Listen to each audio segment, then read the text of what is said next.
গিন্নি, আরে ও গিন্নি, কি করছো তুমি এ সকাল সকাল? কি আর করব, বাজার নিয়ে আসতে বলেছিলাম, তা তো আনোনি। এখন মেয়েটাকে ভাত দেবো কি দিয়ে? সেই জন্যই তো ঘরের পেছন থেকে কটা কচুর শাক নিয়ে এলাম। তা বেশ ভালোই করছো। তা কি করবো বলো গিন্নি, তুমি তো জানোই আমার অবস্থা, কি কষ্টে যে এই সংসার চালাই তা তো সবই তুমি জানো। কিন্তু এইভাবে আর কতদিন গো? কবে যে বিধাতা আমাদের পানে মুখ তুলে চাইবেন? ধৈর্য ধরো গিন্নি, ধৈর্য ধরো, সব ঠিক হয়ে যাবে, দেখো তুমি। তা সকালের জন্য কিছু আছে নাকি না খেয়ে মাছ ধরতে বের হব? তা না খেয়ে যাবে কেন? আমি কি কখনো খালি পেটে পাঠিয়েছি তোমায়? কুমড়ো ফুলের বড়া বানিয়েছি সকালে, পান্তা ভাত আর কুমড়ো ফুলের বড়া খেয়ে যাও। দুপুরে কচুর শাক রান্না করে রাখবো। সে রান্না করো, সমস্যা নেই। তা ননিমা কোথায়? ওকে তো দেখছি না কোথাও। সে কি ঘরে থাকার মেয়ে নাকি যে ঘরে বসে থাকবে? সেই সকালে উঠে বেরিয়েছে, এখনো ফেরার নাম নেই। ঘুম থেকে উঠেই এই বাগান ও বাগান করে বেড়াচ্ছে, দেখো কোথায় গিয়ে। বাগান মালিক এসব দেখলে যে বাড়িতে নালিশ নিয়ে আসবে। ও বাড়িতে ফিরলে ওকে একটু বুঝিয়ে বলো গিন্নি।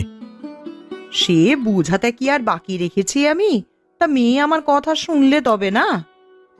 আচ্ছা, তুমি এখন আমাকে দুটো খেতে দাও দেখি। খেয়ে নদীতে গিয়ে দেখি কিছু মাছ পাই কিনা। তুমি হাত মুখ ধুয়ে রান্নাঘরে এসো, আমি গিয়ে ভাত বাড়ছি। আচ্ছা আচ্ছা, ঠিক আছে ঠিক আছে গিন্নি, তবে আমি হাত মুখ ধুয়ে আসি। কি ব্যাপার, আজকে কেউ এলো না মাছ ধরতে যাওয়ার জন্য? তবে কি আজকে আমাকে খালি হাতে বাড়ি ফিরে যেতে হবে? আরে হারান দাদা, আরে ও হারান দাদা, আছো নাকি তুমি? হ্যাঁ রে কুবের, না থেকে আর যাবো কোথায়? এটাই যে আমার আয় রোজগারের একমাত্র পথ। তা আজকে আসতে এত দেরি করলি কেন রে কুবের? আর বলো না দাদা সে কথা। আজকে ঘুম থেকে উঠতে একটু দেরি হয়ে গেল, তাই নদীর পাড়ে আসতেও দেরি হয়ে গেল। সকালে খেয়ে এসেছিস তো, নাকি খালি মুখেই চলে এসেছিস মাছ ধরতে? না না দাদা, সকালে খেয়েই এসেছি। গিন্নি না খাইয়ে কোথাও যেতে দেবে না আমাকে। বুঝলি কুবের, নদীর অবস্থা বেশি ভালো ঠেকছে না আমার। কেন, কি হয়েছে দাদা? সেই কত বছর ধরেই তো নদীতে নৌকা বাইছি, নদীর হাল তো এখন আমি বুঝি একটু একটু। নদী কেমন যেন অশান্ত হয়ে যাচ্ছে দিন দিন। ভাবছি নৌকা চালানো ছেড়ে দেব। কি যে বলো না তুমি দাদা, নৌকা চালানো ছেড়ে দিলে সংসার চলবে কি করে? সেই জন্যই তো চাইলেও এ কাজ আমি ছাড়তে পারি না রে কুবের। কিন্তু নদী যে আগ্রাসী, সুযোগ পেলে সে যে সবাইকে গ্রাস করে নেয়। এমন কিছুই হবে না দাদা। দেখছো না নদী কেমন শান্ত হয়ে আছে একদম। ঝড়ের পূর্বে আবহাওয়া এমন শান্তই থাকে রে বোকা। এতদিন ধরে এই নদীতে নৌকা চালাই আমি, একটু না বুঝলে কি চলে? নাও নাও, এখন চলো দাদা, না হলে আবার মাছ ধরে ফিরতে দেরি হয়ে যাবে। দেরি হলে তো আবার মাছগুলো হাটে নিয়ে বেচতে পারবো না। হ্যাঁ হ্যাঁ, তাই চল, আমাকেও তাড়াতাড়ি বাড়িতে ফিরতে হবে। তুই নৌকায় উঠে বস, আমি নৌকা চালানো শুরু করি। ঠিক আছে দাদা, ঠিক আছে।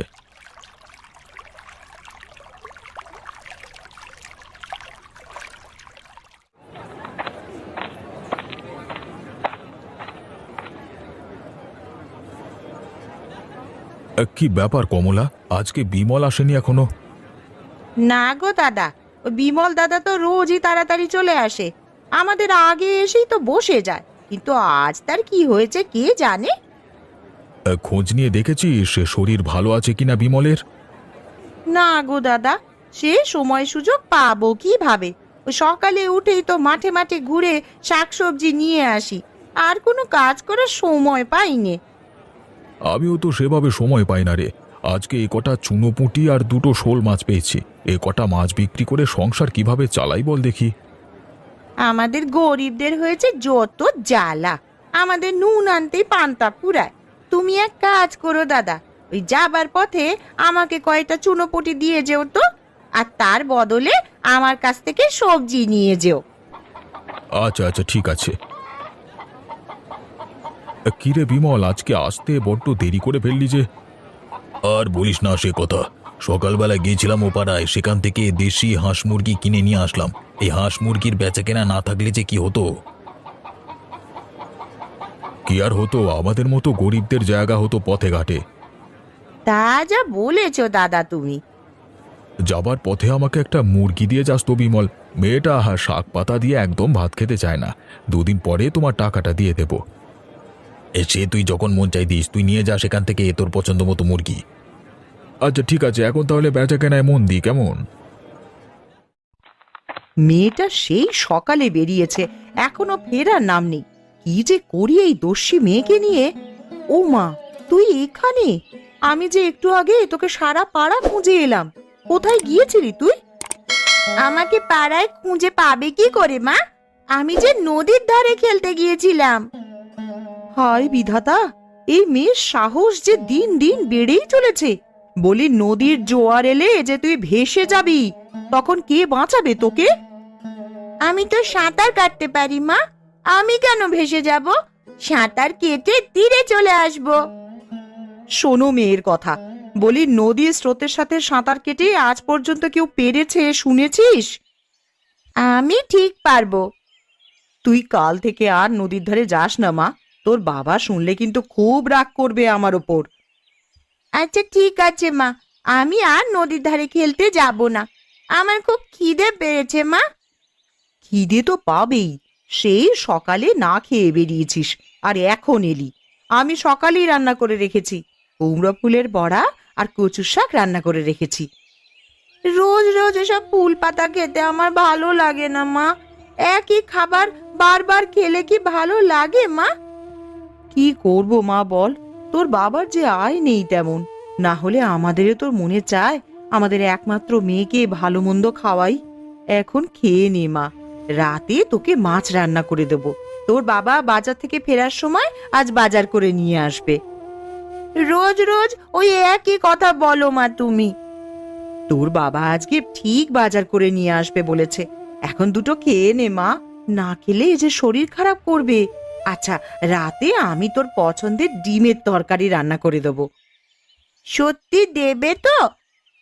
হ্যাঁ মা, সত্যি সত্যি। তুই হাত মুখ ধুয়ে রান্নাঘরে আয়, আমি তোকে খেতে দিচ্ছি। আচ্ছা ঠিক আছে মা, আমি হাত মুখ ধুয়ে রান্নাঘরে আসছি, তুমি গিয়ে ভাত বাড়ো।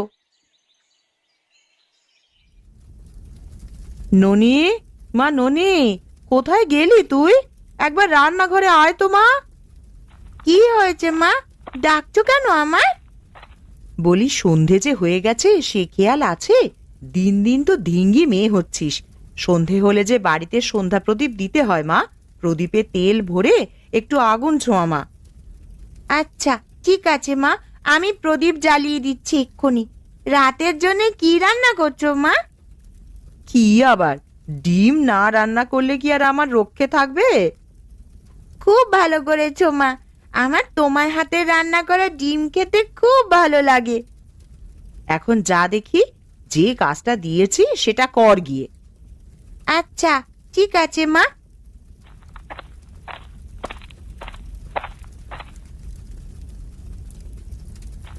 কই গো গিন্নি, কোথায় গেলে?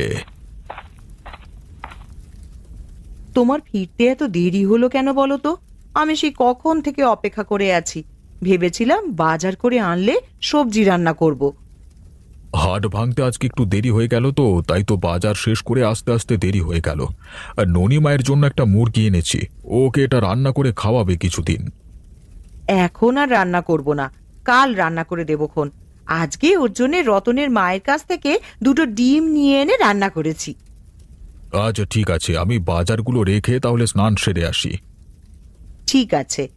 ননি, ও ননি, তোর বাবার গামছাটা দিয়ে যা মা।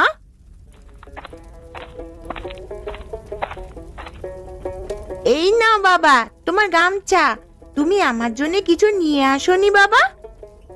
না, কিচ্ছু আনিনি। আজ তো একটা মুরগি এনেছে, তাই কাল রান্না করে দেবক্ষণ। কি মজা, কি মজা, কাল আমি মাংস খাবো। আচ্ছা আচ্ছা, খাস মা, পেট ভরে খাস। এখন তোর মাকে কাজে সাহায্য কর, আমি স্নান সেরে ফিরে এসে একসাথে সবাই খেতে বসবো, কেমন? আচ্ছা বাবা।